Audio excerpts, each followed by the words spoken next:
Hello Digimon fans, welcome back to another new Digimon deck profile video. Rookie Rush has topped quite a few recent major events such as the online regionals. It is very easy to play, super consistent, and fast at winning games. It can spam the board in a matter of seconds and then proceed to taking out your opponent's security stack within 2 turns.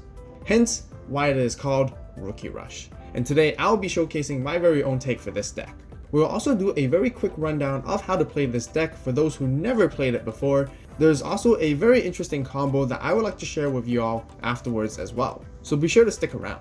If this is your very first time watching, welcome to the AVAULT channel, and I would like to kindly ask you that are watching right now to subscribe for more Digimon deck profiles. Also give this video a like and share it with your friends that are into the Digimon card game as well, as we greatly appreciate the support. Starting off with our Digi-Egg cards, we play 4 yellow Upamons. It has an inheritable of when attacking, once per turn, if you have 3 or less security cards, draw 1 card from your deck. The other Digi-Egg we play is 1 Pikmon that has an inheritable of when attacking, if you have 3 or more Digimon in play, one of your opponent's Digimon loses 1000 DP for the turn. And since Rookie Rush can flood the battle area very quickly, this happens quite often. That will be for our Digi-Egg cards, and let's go into the main parts of the deck. The Rookie Rush deck consists of 2 different colors, which are yellow and green. The way how you build this deck is slightly unusual compared to all the other standard decks that we've seen so far. So we will begin with our yellow Digimon cards with effects first. Right here we have 4 Pulsemons. This card itself provides so much value as you can either draw a card or gain a memory on play depending on how many securities you have.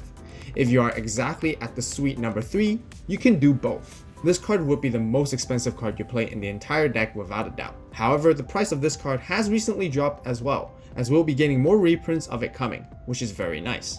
I personally cannot recommend any other alternatives or replacements for this card, which is why I would say it is crucial to have them in this deck. Next, we have 4 Starmons. It only has an on-play effect of decreasing one of your opponent's Digimon DP by 1000 for each Digimon you have in play for the turn. Like I mentioned before, Rookie Rush can fill the board very quickly, making the value you gain from this effect very favorable constantly. Then we have 4 Lopmons. On play, look at the top card of your security stack and you may add it to your hand. If you do, you can draw 1 card from your deck. This card alone can help you quickly gain additional resources. However, we would like to be mindful with the amount of security stacks we have when playing this card, as we don't want to be taking out too much from it as it may become dangerous. Next, we have 2 Kudamons. When attacking, we can draw a card from our deck if we have 4 or less cards in our hand. I would like to point out that one of Rookie Rush's biggest weakness from previous format is draw power. The deck itself does not digivolve much to begin with and makes it very difficult for it to be played during the late game, especially when all your major resources are depleted early on. Now that we have Upamons, Pulsemons, Lopmons, and Kudamons, the draw power of this deck has never been better. Continuing, we have 3 Salamons that provides recovery +1 if we have 3 or less securities on deletion. This card is generally good in keeping us slightly longer in the game whenever we are running low on security. Lastly, we have 2 Cutemons, which serves as a counter towards any decks that reduce Digivolution costs. The most common seen for the current meta would be the green decks, which would stop Digisorptions entirely, and any tribal decks that run Nokia. That will be it for all of our yellow rookies with effects. And let's get into our yellow vanillas. First off, we run 4 Sukaimons that has a play cost of 2 and 3000 DP. Right here, we have 4 Falcomons, which has a play cost of 2 as well as 5000 DP. 5000 DP is great, as it allows us to trade with the standard blockers, which mainly also has 5000 DP. It goes without saying that we would never ever want to digivolve this card, since it has a digivolve cost of 2. Now there are some situations where we have to digivolve this Digimon in a very specific case where we plan to manipulate the memory gauge while doing so. We then have 4 Truemons, which will be our one and only card that we ever would digivolve on top of our rookies. It has a low digivolve cost of 1 and has 6000 DP. This Digimon card will let us run over the 5000 DP blockers and trade against the 6000 DP blockers when our opponent has any. That will wrap up for all of our yellow vanillas, and let's move on to the green Digimon cards. First off, we play 4 Lyomons, which has a play cost of 2 and 5000 DP, just like Falcomon. Next, we have 4 Aruramons, which is basically the exact same card as well. Lastly, we have 2 Puppet Mons, which could be considered as our main boss monster of the deck. On play, you get to suspend one of your opponent's Digimon. Also, during your opponent's next turn, none of their Digimon can unsuspend during the unsuspend phase. Its second effect is when attacking, gain 1 memory. This card is really powerful when played correctly at the right time. It can buy you an entire turn and even set you up for the next, giving you huge advantages during the course of the game. Of course, if ever played incorrectly, your opponent can quickly come back since you have given them so much memory to work with. That will be it for all of our green Digimon cards. And let's hop onto our options, as we do not play any tamers in this deck. For our yellow option cards, we play 4 Spiral Masquerades. For a play cost of 4, its main effect is for each Digimon you have in play, one of your opponent's Digimon will have minus 3000 DP for the turn. Now notice the very intricate wording of this card because it lets you minus 3000 DP on intervals very similar to how Chaosmon Valder Arm works. For example, if you have 4 Digimon in play, you can minus 3000 DP to your opponent's Digimon multiple times or across different Digimon that they have. This new card introduced from BT5 makes this deck extremely strong, as it now has a very powerful source of removal.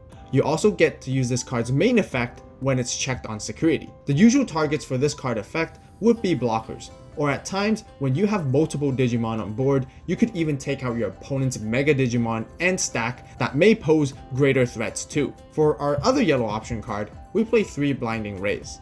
We all know how powerful this card is, especially providing us the extra memory when we are ready to go in for the bigger plays, which could then help us bring us closer to winning the game. However, there is no security effect with this card, which is totally fair.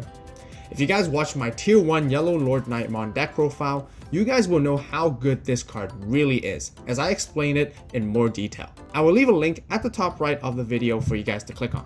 For our final option, we play 2 Needle Sprays. For a play cost of 2, you get to suspend one of your opponent's Digimon. It also has a very nice security effect on check, as it allows you to activate this card's main effect and then add it to your hand afterwards. We would mainly want to save this card and use it for finishing blows to suspend our opponent's blockers. Therefore, it is very important not to waste it during the early game. That will round up for an entire deck profile. I also wanted to quickly talk about some other cards that you could consider playing in this deck. The first card I would personally recommend is Bushi Agumon. It has a play cost of 5, which is expensive, but we mainly want to utilize its rush ability so that we can contain a slight element of surprise. It is usually best we play this card along with Blinding Ray so we are ready to swing in for games. Another really good option card we could consider is Flower Cannon. It has the exact same main effect as Needle Spray, but its security effect suspends all of your opponent's Digimon without blocker. This option can buy you some time if you are ever to be OTK'd or in a position where your opponent is about to swing at you for game. Rookie Rush generally has very little defense, which makes this card quite useful in certain times. However, I like to stick towards an aggressive playstyle and approach when playing this deck, which is why I ended up not adding it. Now with the deck profile completed, let's quickly show you guys on the main strategy of this deck along with an interesting combo following afterwards. The game plan is extremely easy. Play as much Digimon as you can during your turn and spam the battle area. Swing in for attacks into your opponent's security over and over again to chip them down. There is no need to hold back. You repeat this process until you basically win.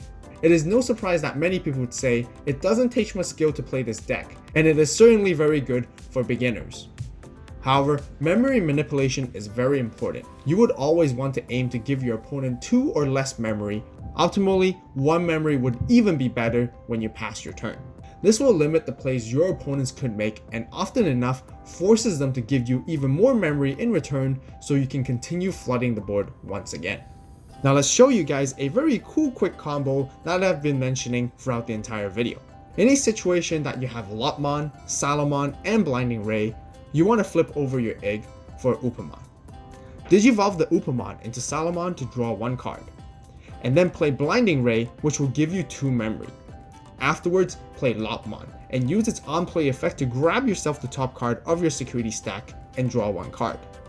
If you're going first, this would leave your opponent at 1 memory right off the bat. Then for the following turn, you're ready to move Salamon up into the battle area and immediately swing in for security. At this point, you will notice that your security stack will be at the perfect number 3, allowing Upumon's inherited effect to trigger draw 1. Salamon would then usually crash, being deleted during the security check, which then allows you to recover +1. By pulling this off, you have gained a 4-card resource advantage just by sacrificing one security stack at the beginning of your turn, which is a really good head start in the early game. Although this combo is not necessary to be used all the time, but it is important for you to notice this on how you could excel your lead when you do see these 3 cards in your hand, especially going first. That will conclude our Tier 1 yellow and green Rookie Rush deck profile for today. What do you guys think about the deck? I know many of you guys are gonna say you hate it, but we all have to admit that this deck is very strong at the moment. So definitely share some of your thoughts and suggestions with everyone in the comments down below. If you guys enjoyed the video, be sure to give it a like. Also, don't forget to subscribe and turn on that notification bell to stay tuned for more Digimon deck profiles and videos. As always, thank you guys so much for watching. You guys have a great day, great night, wherever you are. See you in the next video, and this is AVAULT signing out.